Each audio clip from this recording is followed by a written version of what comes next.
እማዬ ቆይ እንጂ ናታን እኮ የሚነግርሽ ነገር አለው። ስለ ማኪ ከሆነ ምንም ነገር መስማት አልፈልግም። ተናግሬያለሁ። ናታን ማኪን ታገባታለህ። እማዬ እኔ ሁሉንም ነገር አንገቴን ደፍቼ የምቀበለው እኔ የራሴ ፍላጎት የራሴ የህይወት መንገድ ሳይኖረኝ ቀርቷል። ሁሉንም ነገር አንቺን ላለማሳዘን አንቺን ላለማጣት ስል አንቺ በእኛ በልጆችሽ የሴት ልጆች ተብለን አንገትሽ እንዳትደፊ ነበር። አንቺ ሁሉም ነገር በእኔ ካልሆነ አልችልም። እኛም እኮ ሰዎች ነን። የራሳችን የህይወት መንገድ የራሳችን ስሜት እኮ አለ። ቆይ ምንድነው ያልከው? እኔ ለእናንተ ለልጆቼ ደህና ህይወት እንድትደርሱ እጣጣራለሁ። እናንተ ግን እንደተጨቆናችሁ አድርጋችሁ ታስቡታላችሁ። አንቺ ስለ ራስሽ ነው እንጂ ስለኛ አታስቢም እያልከኝ ነው? እማዬ ናታን ማኪን እንዲያገባ ካስገደድሽው አንቺን ብቻ አይደለም የምናጣሽ፣ አንቺም እኛ ልጆችሽን ታጭናለሽ። ዛሬ አልሰማም ብለሽ ጆሮሽን ዘግተሽ ስትሄጂ ነገ እኔና ናታንን ስታጭን ጸጸቱ ይገልሻል። ቆይ ምን ይሆን ነው የምትሉኝ? አዳምጪን። እየጠበቋችሁ ነው። ንገሩኝ፣ ምንድን ነው? እማዬ እኔ ማኪን ማግባት አልፈልግም። ሰላም ጤና ይስጥልን። የተከበራችሁና የተወደዳችሁ የሮዛ ድራማ ተከታታዮች ዛሬ በክፍል 12 በጉጉት ሲጠበቅ የነበረውን የብዙዎቻችን ልብ ሐዘንና በደስታ የሚያናውጠውን እጅግ ወሳኝ ትዕይንት ይዘንላችሁ ቀርበናል። ዛሬ ናታን በህይወቱ ትልቅ ውሳኔ የሚያሳልፍበት የእናቱ ግትርነትና የልጁ ጽናት ፊት ለፊት ተጋፍጠው የሚጋጩበትን ታላቅ እውነት እናያለን። እስከዛሬ ድረስ ናታን እሺ እናቴ ከማለት ውጭ ለአማራጭ የማያውቅ የእናቱን ትዕዛዝ እንደ ህግ የሚቀበል ታዛዥ ልጅ ነበር። ዛሬ ግን የልቡን ንግስት የህይወቱን ሙሉ ደስታ ሰላምን ላለማጣት ሲል ያ ያረጀና የተለጎመ አንደበቱ ተፈታ። የሚገርመው ግን ሰላም የቤታቸው ሰራተኛ ልጅ ነች። በሀገራችን ማህበራዊ ህይወት ውስጥ ይሄ ትልቅ ክፍተት ተደርጎ ቢቆጠር በፍቅር ምንም ማለት አይደለም። በዚህ በሰላምና በወንድሟ ናታን ፍቅር ውስጥ ሮዛ እጅግ ደስተኛ ነች። ናታን ዛሬ እንዲህ ደፍሮ እናቱን ፊት ለፊት እንዲጋፈጣትና መብቱን እንዲጠይቅ ያደረገችው ብርታት የሆነችው ራሷ ሮዛ። ትዕይንቱ የሚጀምረው ናታን በክፍሉ ውስጥ ወዲያና ወዲህ እየተመላለሰ ሲጨነቅ ነው። ሰላምን በካፌ ውስጥ አግኝቷት የመጣው ትናንት ነበረ። የሰላም እንባ፣ የሰላም የጭንቀት አይኖች አሁንም ድረስ ህሊናው ውስጥ እየተመላለሱ ያሰቃዩታል። እናቱ ግን ሌላ እቅድ አላት። ሀብታምና ዝነኛ ከሆነው ቤተሰብ የተወለደችውን ማኪን እንዲያገባ ቀንና ሌሊት ተወተውተዋል። በዚህ መሃል ነው ሮዛ ወደ ክፍሉ የምትገባው። የናታንን መጨነቅ አይታ ዝም ልትል አልቻለች። እስከ መቼ ነው ናታን አለችው ሮዛ በአይኖቿ የብርታት ብርሃን አየ። እስከ መቼ ነው ለእናትህ ስትል የራስህን ህይወት የምትገድል? ሰላም ካንተ ውጭ ማን አለ? እናትህን ማክበር ማለት የራስህን ደስታ ሳልፎ መስጠት ማለት አይደለም። ዛሬ ካልተናገር ህይወትህን ሙሉ በሐዘን ልትኖር ስትል የቁርጠኝነት ቃላትን ዘራችበት። እነዚህ የሮዛ ቃላት በናታን ውስጥ የነበረውን የፍርሃት ሰንሰለት ሰባበሩት። ናታን ትንፋሹን ሰበሰበ፣ አይኖቹን ወደ ሰማይ ያነሳ። ልክ ነሽ ሮዛ፣ ዛሬ መጨረሻው መሆን አለ። በደማቁ ሳሎን ውስጥ እናትየዋ በክብር ሶፋ ላይ ተቀምጣለች። በእጆቿ የቡና ሲኒ ይዛለች። በአእምሮዋ ውስጥ የሚመላለሰው የሀብት የዝናና የክብር ጉዳይ ብቻ ነው። ለእሷ ፍቅር ማለት ገንዘብ ነው። ለእሷ ጋብቻ ማለት የንግድ ትስስር። ናታን ማኪን ሲያገባ የሚገኘውን ታላቅ ዝና እያሰበች ብቻዋን ፈገግ ትላለች። ሰላም የተባለችው ሰራተኛ ልጅ ለሷ ከቁጥር የምትገባ አልነበረችም። በዚህን ጊዜ ነው ናታን በዝግታ ነገር ግን በጽኑ እርምጃ ወደ ሳሎን የገባው። ፊቱ ላይ የተለመደው የፍርሃት ስሜት ይልቁን አንድ ትልቅ አውሎ ንፋስ ሊነሳ እንደሆነ የሚያሳይ ከባድ ዝምታ ሰፍኗል። እናቴ ላናግርሽ የምፈልገው አንድ ከባድ ጉዳይ አለኝ አላት፣ ድምፁን ረጋ አድርጎ። እናትየው ቀና ብላ አየችው። አሁንም ያንን የተለመደ ታዛዥ ልጇን የምታይ መስሏል። ምንድነው ልጄ? ስለ ሰርጉ ዝግጅት ነው? ከማኪ ጋር ተነጋገራችሁ? አለችው በኩራት። ናታን በጥልቀት ተነፈሰ። የዓመታት ጭቆና፣ የዓመታት ዝምታ ዛሬ ሊያበቃ እንደሆነ ድምፁ እየተንቀጠቀጠ ቢሆንም ውስጡ ግን በቁርጠኝነት የመለኮት ያህል ጠንክሮ ነበር። እናቱን ፊት ለፊት ትኩር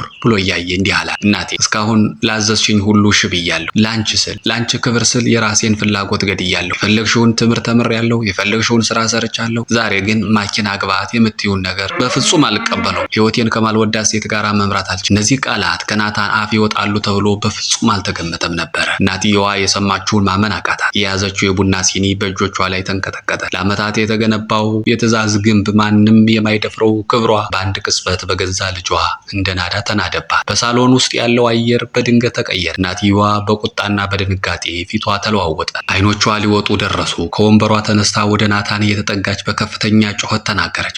ምን አልክ ናታን? እኔ ለአንተ ክብርና ዝና ስል ለዚህ ቤተሰብ ከፍታ ስል የፈለግኳትን ልጅ አትፈልግም? ይሄ ነው ለእኔ የምትመልስልኝ ምላሽ? ለዛች ለሰራተኛ ልጅ ስትል እኔን ትቃወመኛለህ? እናትየዋ ቁጣዋን ልትቆጣጠረው አልቻለችም። ነገር ግን ቁጣዋ ወደ ድንጋጤዋ ደግሞ ወደ አካላዊ መዛል ተቀየረ። የዓለም ብርሃን የጨለመባት መሰላት። በድንገት አየር ማጠር ጀመራት። ደረቷን ያዘች፣ ዞረባት። በድንገት ያ ያጓራ የነበረው ድምጿ ሙሉ በሙሉ ጠፋ።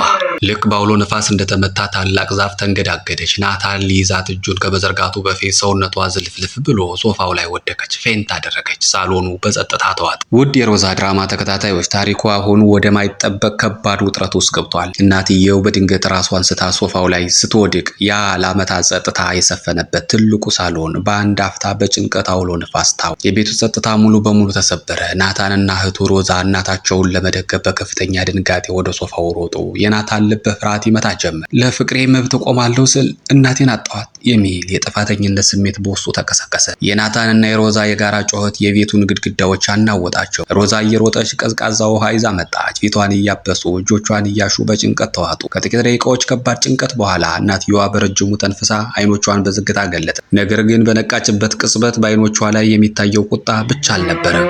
ጥልቅ የሆነ የመጸጸት የሐዘንና የሽንፈት እንባዎች አይኖቿ ሞልተዋቸው ነበር። ለዓመታት የነበራት የኩራት ካባ ተገፎ ያየችው መሰላት። በአካባቢዋ ያሉትን ልጆቿን በሐዘን እያየች በከባድና በተቆራረጠ ትንፋሽ መናገር ጀመረች። እኔ ለእናንተ ብዬ ባደረኩኝ ለእናንተ ክብር ለዚህ ቤተሰብ ስምና ዝና ብዬ ሌት ከቀን በለፋው ዛሬ እንደ በደለኛ ቆጠራችሁኝ። ልጄ ማህፀኔን የቆረጠው ልጄ ፊቴ ላይ ቁሞ አሻፈረኝ ይለኛል። የኔን ምርጫ እንደ ቆሻሻ ይጥላል አለች። የእናትየው ቃላት በክፍሉ ውስጥ ያሉትን ልቦች በሐዘን ወ ናታን ከእናትየው እግር ስር ተንበረከከ። እጆቿን ጥብቅ አድርጎ ይዞ በአይኖቹ ውስጥ የእንባ ዘለላዎች እየታዩ በመማፀን ድምፅ ተናገረ። እናቴ እባክሽን ተረጋጊ። እኛ አንቺን መጉዳት ፈልገን አይደለም። አንቺን መቃወምም ፍላጎት የሆኑ አያውቅ። ነገር ግን የራሴን ህይወትና ደስታ መምረጥ መፍትሄ ነው ብዬ ስላስብ። የናታን እህት ሮዛ ነገሮች ይበልጥ እየተበላሹና ወደ ከፋ የጤና እክል እየተቀየሩ መሆናቸውን ባንዴ ተረዳች። በቁጣና በልህ የሚፈታ ነገር እንደሌለ አወቀች። የእናትየዋን ትከሻ ቀስ እያደረገች እያሸች ክፍሉን የሚያረጋጋ እጅግ የሰከነና የበሰለ ድምፅ አወጣች። እናቴ አሁን መናደዱ መጮሁ በፍጹም አያዋጣም። ሁላችንም ስሜት ውስጥ ነን። ነገር ግን በቁጣና በፊንት የምንፈታው ምንም አይነት ችግር የለም። ይልቁኑ አሁን ቁጭ ብለን እንደ ቤተሰብ በግልጽ እንነጋገር። ናታንም እኮ ማሽን አይደለም። የራሱ የሆነ ስሜት፣ የራሱ የሆነ ፍቅርና ህይወት ያለው ሰው ነው። የሮዛ ቃላት ልክ እንደ ቀዝቃዛ ውሃ የእናትየውን የሚያቃጥል ቁጣ አበረዱ። እናትየው ለረጅም ጊዜ አሰበች። ልጆቿ አድገው ፊት ለፊት መብታቸውን ሲጠይቁ ማየት አዲስ ቢሆንባትም አሁን ግን የኃይል መንገድ እንደማያዋጣት ገባት። እናትየዋ በረጅሙ ተነፈሰች። በረጅሙ የተነፈሰችው ትንፋሽ የዓመታት ግትርነቷን አብሮ ያወጣው ይመስላል። የለዘቡትን አይኖቿን ወደ ልጆቿ አዞረች።